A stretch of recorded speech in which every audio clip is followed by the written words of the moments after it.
everybody. My name is Pablo Godel. I'm from Argentina. If you notice a weird accent there, let me know if you don't understand something and say I'll try to do my best. I'm going to be talking about how we use Symfony at Opensky. I joined Opensky last year. I'm not the only one from Opensky. We have Adam here too, so he's been in the company longer than I have, so if there is something wrong there, you can also blame him. So what is Opensky? Opensky, we run multiple marketplaces, Opensky, Dotambo, and 55 Mulberry. There are different sites where our merchants sell stuff. We have more than 100 employees all over offices in the US and Europe.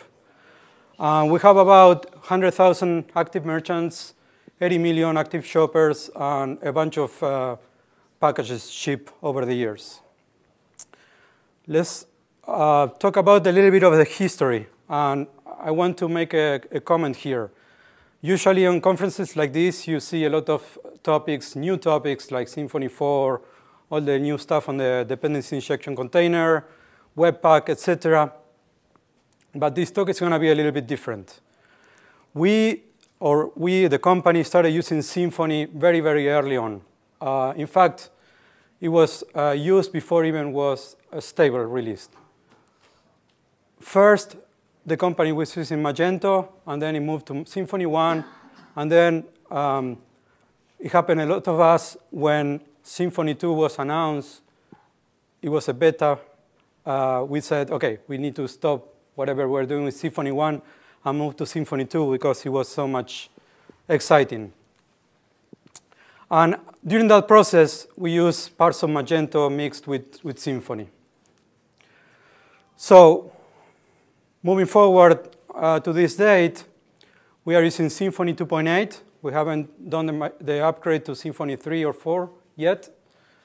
We use Require.js and Backbone on the front end. We recently, like last week, upgraded to PHP 7.1 from 7.0.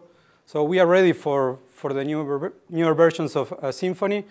But because the code base is so large, it's going to take us several months to do the upgrade to the newer version of Symfony. And we use MySQL and MongoDB. We use both. We use MongoDB for unstructured data, like product metadata, a lot of logging we put in Mongo.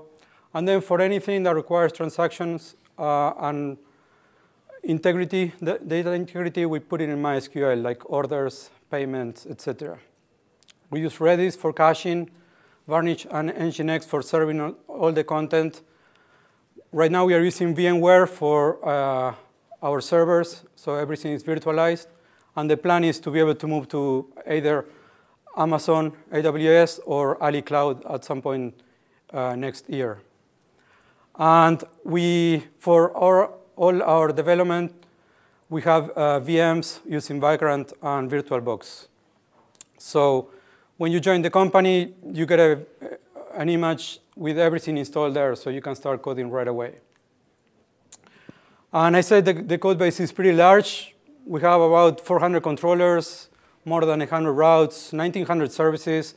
And this part is the one that I'm pretty excited about to move to Symfony 3.4 for all the new stuff in the dependency injection container.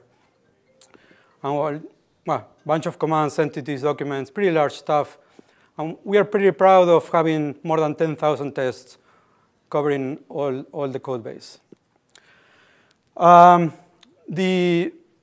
The application it's a pretty standard Symfony application, really. Have a front controller, then have a bunch of controllers that consume services where all the business logic is. And then we have queue workers that listen to asynchronous events to perform operations that don't need to happen during the request-response lifecycle.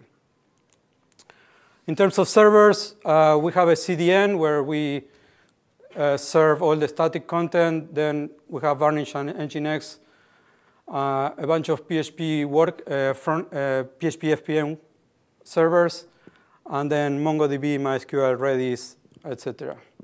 We also have a data warehouse where we replicate some data and transform it so we can do some reporting. In terms of coding workflow, we use GitHub Enterprise, and it's pretty much as doing an open source project. We use pull requests. We don't use the issues of GitHub, but everything else from GitHub we use. We have a production branch. That would be usually the master branch. We call it production, where everything that we are going to deploy to the production servers gets merged into. We use feature and fix branches. So when it's time to implement a new feature, we create a new branch. And we go through all the process, and then eventually gets merged into the production branch.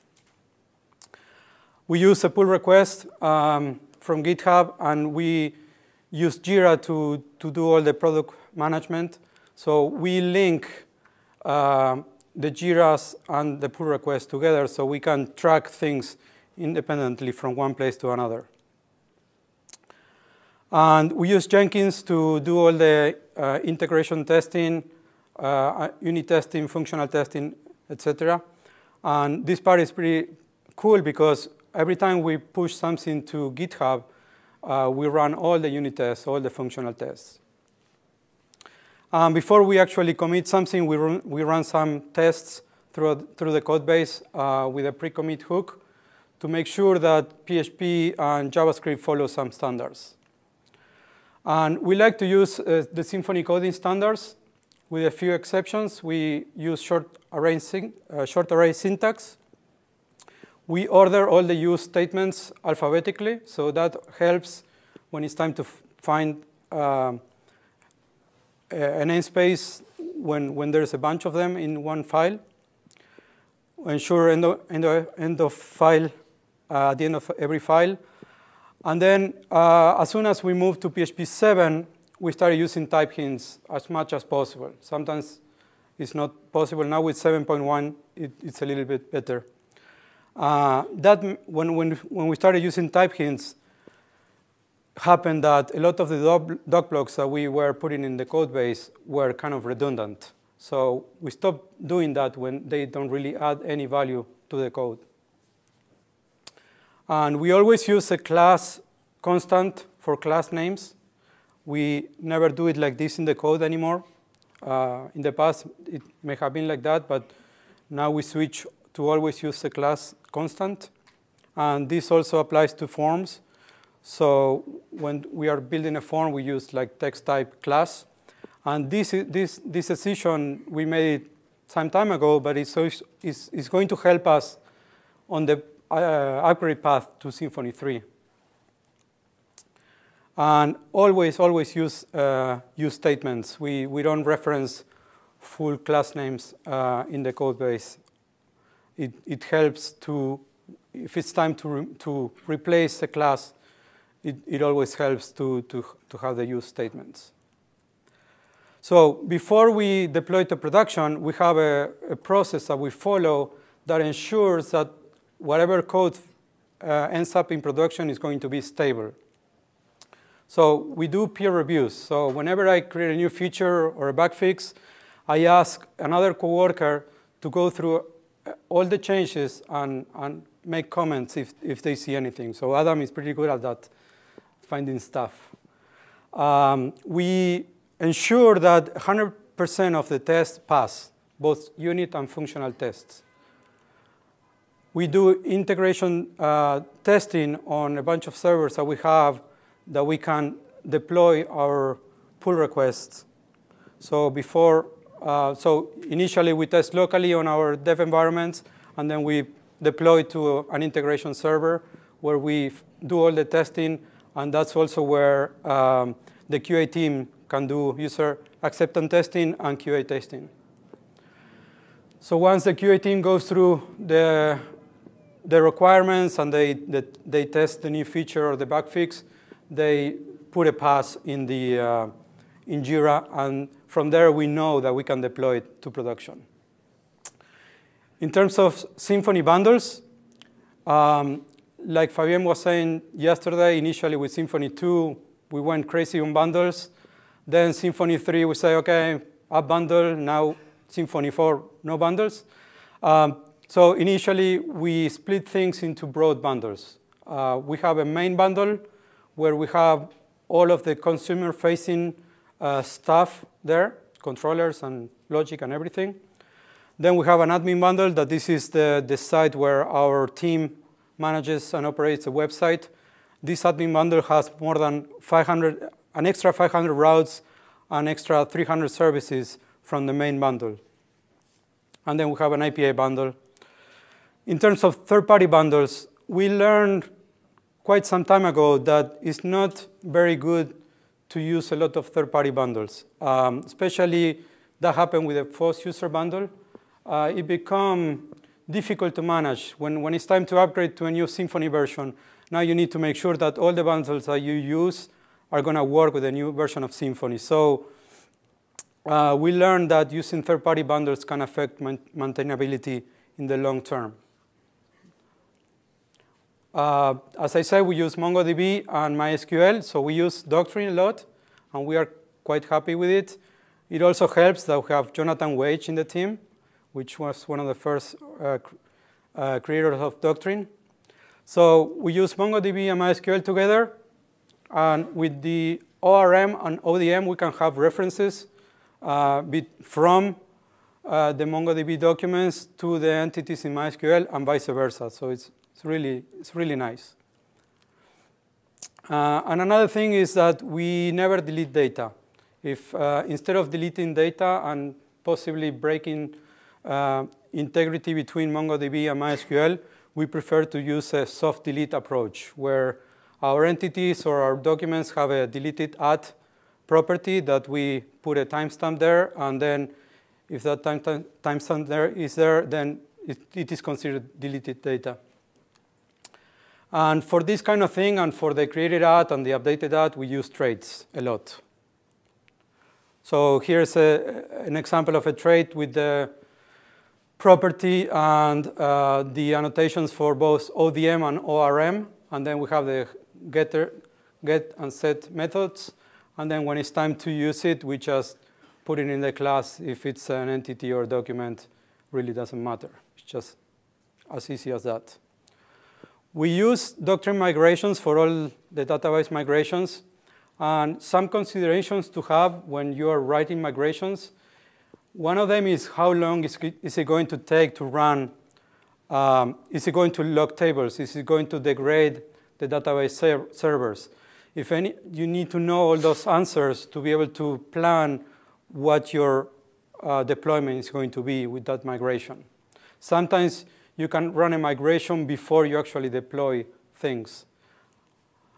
Is it going to be backwards compatible? Whatever you're doing forward in the app method, you need to think that you should do the reverse on the down method in case you deploy and then you need to roll back into the previous version. So always write up and down methods. And we like to keep a copy of all the create statements for MySQL on a schema.sql file that we can use to create our development environments, testing, etc. And it's very important to keep this up to date with whatever changes you're doing in the migration, because it's very common that a developer creates a migration, they add a new field or something else, and then the schema.sql is not up to date. And then when you create your local environment, then everything falls apart. And obviously, we use migrations to add indexes, not only for MySQL, but for MongoDB.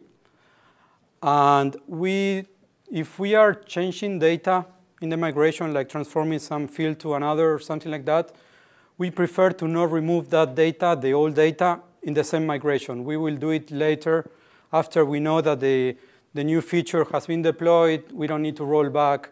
And we are not, because if you roll back and you deleted the data, now what do you do? A few more things about Symfony. Controllers, we like them lean as much as possible. No business logic. All the business logic goes into services. So the controller only acts to control the flow of the response request lifecycle. And we tend to use a base controller to put like common functionality between different controllers. Security, we use a security component of Symfony. And on the side, we have two main ways of authenticating a user. So a user, when they first log in, they get authenticated into an authenticated recently voter. So the user can move around the site without having to re-log in. But if they go away or they are 15 minutes after 50 minutes of inactivity, we log them out of that voter and we keep them on the partially authenticated voter. So we still know who they are, but if they want to do a checkout or change something in their profile, we ask them to re-log in again. This is very similar to what Amazon does. When you're buying something and then you go into the checkout, sometimes you need to re-log in. And we use both for this. On the admin side, we use LDAP for user management and authentication. And in this case, for example, we don't use anything fancy. We use the send LDAP component from same framework, which is quite old, but it's stable. It works. No need to change it. And we have multiple firewalls for different parts of the website. We have the consumer-facing site. We have the admin. We have the API.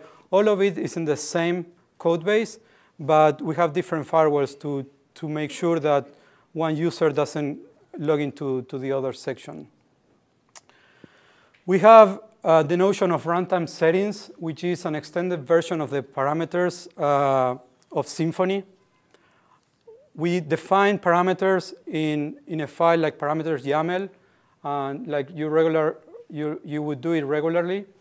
But then we have the option to override the values through an admin interface on the site on production.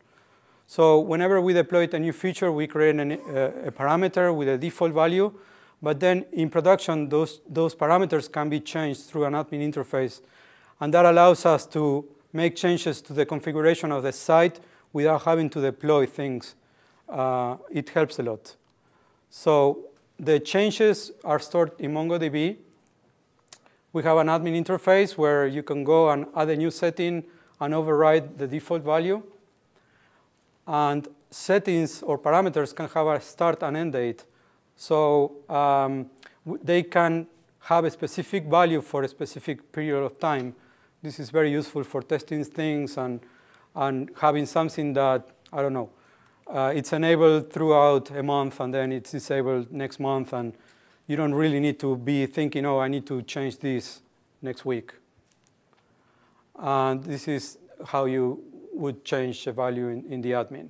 So this also allows our product people to change the way the site works without having to bother the developers. So all parameters are stored in cache in Redis. So whenever someone goes into that admin site and makes a change, we refresh the cache with all that data. And we also restart the queue workers to make sure that they have the last version of the configuration. So as I said, it allows us to make changes without having to deploy. And we use this very heavily for feature flags and to enable and disable things. So for example, we can deploy some new feature disabled that is not going to affect the site, and then we can deploy it, I don't know, any day, and then eventually on Monday or Tuesday, we decide, okay, let's turn this on, and we change it in the admin interface. So how we use this in code is just a parameter bag, an extended parameter bag that we inject into a service. It is the runtime config, runtime parameter bag. And then when it's time to use it in any place in the code, we just get that setting and we use it. And internally, the application is going to get the values from the cache. We can also define them in the service configuration, like this. So this production checker service is pretty cool because by default, this service checks if the code is running in a production server. And by default, this is, it returns false. It means you're running the code in development or integration testing. But in production, this flag is equal to true. So this allows us to have, on the application, for example, send notifications to a test channel instead to the real channel. In terms of events, we use the kernel terminate event from Symfony quite a lot to perform operations after the response has been sent to the client. For example, we stored all the data from a request into a MongoDB collection that allows us to do some analysis on that. We can track errors, we can see where the traffic is coming from, etc. We do a lot of analysis on that. And we have an interface also where we can see all the requests happening at real time. And just to keep something in mind is that the kernel terminate and running this task after the response has been sent to the client is only effective if you're using fastCGI or PHP FPM. If you're doing mod PHP with Apache, this is still going to work, but the actions are going to happen before the response is sent to the client. So it's really not that effective. So it's much better to use fastCGI and PHP FPM. So we also use a lot of asynchronous events where we queue them onto a database, into a server, and then we have a bunch of workers operating on those events. We have an event serializer and deserializer that allows us to, in the code, it's transparent for us. We create an event, we queue it, and then the event is stored in the database, and we don't have to worry about like serializing and deserializing. We can also schedule events in the future. So let's say I need to perform an operation 1 hour in the future or 1 day in the future. We just set the time, and then it's going to be processed automatically. And a lot of these features are supported by queue managers like RabbitMQ and others. But because we started doing this very early on in the project, we implemented a lot of these features in-house. Eventually, we plan to migrate to Rabbit or some other queue server. We can do retries, and also we have a bunch of queues, and each queue is stored in a MongoDB collection. And then the workers are managed by supervisor D, so we can manage them and restart it when we need them. So when it's time to queue an event, instead of dispatching an event that happens on the same flow of the request, we queue it. So we just call a special event dispatcher where we queue the event. In this case, we're passing boost order, which is an entity, and it's going to get serialized into the database. Another thing we can do is we can queue things after the ORM or the ODM flushed the data into the database. And this allows us to make sure that when the event listener gets the event, it's going to have the data in the database. And then the event listener is just plain PHP code, doesn't have anything special because everything happens behind the scenes. Then in MongoDB, we store the serialized event. And in the subject, you will see a class name, which is the entity that we define, and then the ID that is stored in the database. With that information, then we can retrieve all the event with all the references that we define there. And then we have an admin interface where we managed all the queues, and we can see if there are things that failed, and we can restart an event. Also, we can pass and restart a queue. So let's say we have like, I don't know, 10,000 events queued, and we see that the load on the server there's some problem. We can pause a queue for executing it later. Because we have so many employees all across the country and Europe, we use Slack a lot to communicate between each other. Even if people are in the same office sitting next to each other, they're going to be communicating through Slack, because that allows me, that I am in Miami, know what's happening in the office in Chico or in New York or in Nashville, etc. And because we use Slack, we also like our application, our site, to interact with Slack a lot. So one thing that we do is we have a bot that we name Keep. And Keep is developed using Jabot, which is a PHP library to create Slack bots. And we use it, for example, to manage the queue to deploy to production. So whenever someone needs to deploy something to production, they go and they say, OK, I want this pull request to go into the queue. And when it's time for me to deploy, then it's going to notify me that I can go ahead and start the deployment process. We also use it to do reservations of development environments. So for example, I can issue a command to Keep and tell me what servers are available for me to reserve and to deploy my pull request. And then I can pick one, and I can deploy my pull request to dev2. And then through Jenkins and a bunch of automation, everything is deployed to that server. And it notifies me when it's done. And I can also redeploy a branch. If I initially deployed it, I make another commit to change something, I can do just a redeploy, and Keep knows what I'm deploying. We also send a lot of notifications from the Symfony application into Slack. So we have a Slack notifier service that we can consume from anywhere in the application, and we can send notifications to Slack channels and users.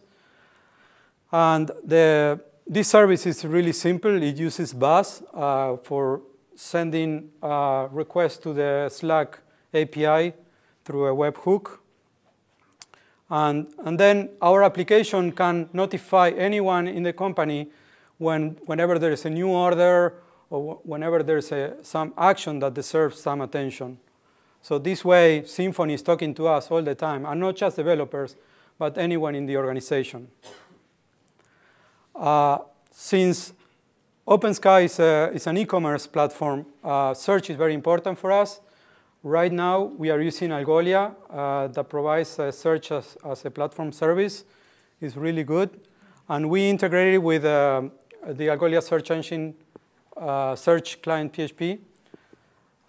And anytime something changes in our platform, like a product gets updated or the inventory runs out or something like that, we update the indexes through asynchronous events.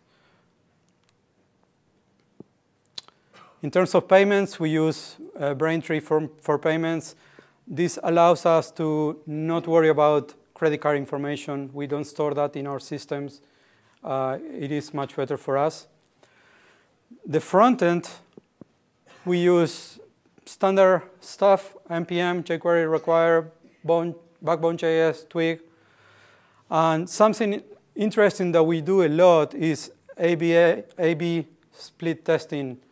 So when it's time to deploy a new feature that may affect the user experience of our customers, we test it with a subset, a very small subset of traffic first, and we track the conversion rate to see if customers are buying more or less with those changes.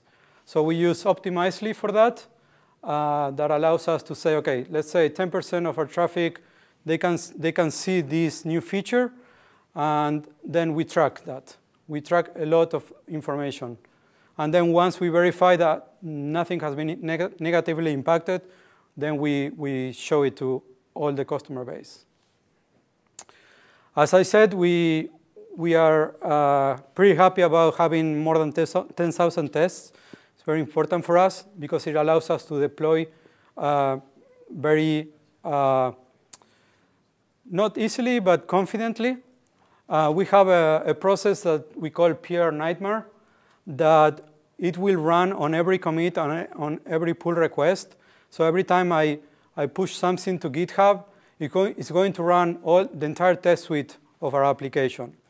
And because we have a pretty large test suite, we had to do some stuff to be able to run these tests on a timely basis. So Jonathan Wage created a project called PHPUnit that allows us to run tests in parallel across multiple servers. And this allowed us to run the entire test suite from 30 minutes or more into about 3 minutes. So it gives us feedback of our commits very, very quickly. And the project is in GitHub, so you can check it out and you can use it. We use Selenium for browser functional testing. Nothing really interesting there. We have also, PHPUnit has an interface where we can see the status of all the tests, and we can restart a test if something failed. And we have some tricks with PHPUnit. For example, we have a special annotation that allows us to define which kernel or which app we are going to boot for a web test case. Then we also have a listener that is going to keep track of if a test makes changes to the database, or like in Mongo or MySQL, it keeps track of what things change. So then when that test finishes, it can reset the data to the original state. So when the next test runs, then it starts with the fresh data. This used to be something we had to do manually, and now it's automated. We also have a test in PHPUnit that loads all the Twig templates and runs a check to make sure that there's no parse errors in Twig. We have a command that is going to generate a stub of the class definition based on the classes. So for each class, we can generate the test suite for all the public methods very easily. This saves a lot of time. And then we have another command that is going to run only the test of test files that changed recently. So for example, we have more than 10,000 tests, which takes about 10 to 13 seconds to run. So imagine if you are testing something and you want to run the test, and then you need to wait a few seconds. Then with the watch command, we can only run the test that we just changed in just a matter of milliseconds, so you can get feedback pretty quickly. And this happens all in local in development. So how do we do this watch command? We use the finder component of Symfony to find all the PHP files in the source directory. And then with that, we are going to check the time that the file was last changed. And if it was recently changed, then we run the test for that file. And then the command is just a simple loop that every half a second is going to do that operation. It's going to check the time that those files were changed. The test for Twig, we have a test in PHPUnit that loads Twig. And then it will get all the Twig files, and it will do a tokenize and a compile on those files. And if there's a parse error, it's going to fail that test, and it's going to let us know. And then again, we use the finder to get all the Twig files from our code base. And let's talk a little bit about deployment, which is the last part of our workflow. And it's interesting because every developer in the company is responsible for deploying their own code. So, and even on the first day, you're required to make a simple change in the code base, create a pull request, go through peer review, and then finally go through the deployment process. That teaches you how to do this process the very first day in the company. So we have a customized Fabric configuration that automates the entire process. And the process is started manually from Jenkins. So when it's time to deploy something, the developer goes to Jenkins, goes to the task, and starts the task. So the first task is going to merge that pull request into the master branch or the production branch. So you go to Jenkins, you enter your pull request number, and then that gets merged into production. And then with that, we create a tag. And with that tag, we go to the next task. And this part is entirely automated, where we are going to do the checkout of the tag. We are going to run composer install, build a front controller, do all these things until we reach a point where we have everything ready for us to build the artifacts file, which is like a zip file that then you distribute to the tens of servers that we have. And once we distributed all the changes to the servers, we run the MySQL and MongoDB migrations. We rotate the logs. We restart PHP FPM, reload the Varnish and Nginx in case there were changes. And then we restart the queue workers. And when all these steps have been done, then a new version of the application is deployed in production. If we find that we broke something badly and we need to revert to rollback, we can go to another task in Jenkins and issue a rollback.